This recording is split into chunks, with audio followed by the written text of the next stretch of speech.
Terungkap Siska Cole dan Jazz No Limit sudah resmi menikah. Sama sekali tak tercium media walaupun sudah beredar kabarnya, Siska Cole dan Jazz No Limit akhirnya mengakui jika keduanya sudah resmi menikah.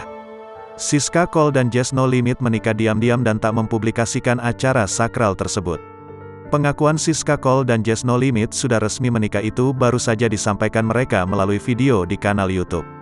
Video tersebut mengabadikan momen Siska Cole yang sedang berbelanja pakaian untuk menemani sang suami ke Bangkok. Terdengar Siska Cole memanggil Jazz No Limit dengan sebutan My Hubby.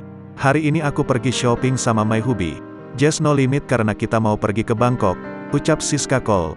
Dikutip pada Senin, tanggal 14 November tahun 2022. Siska Cole pun mengungkapkan permintaan maafnya kepada warganet lantaran belum bisa memposting foto pernikahannya. "Maaf ya belum spill foto waktu nikah, karena masih diedit guys. Saat perjalanan menuju mall, jalanan nampak terlihat macet." Siska Cole pun menyemangati sang suami yang sedang menyetir mobil.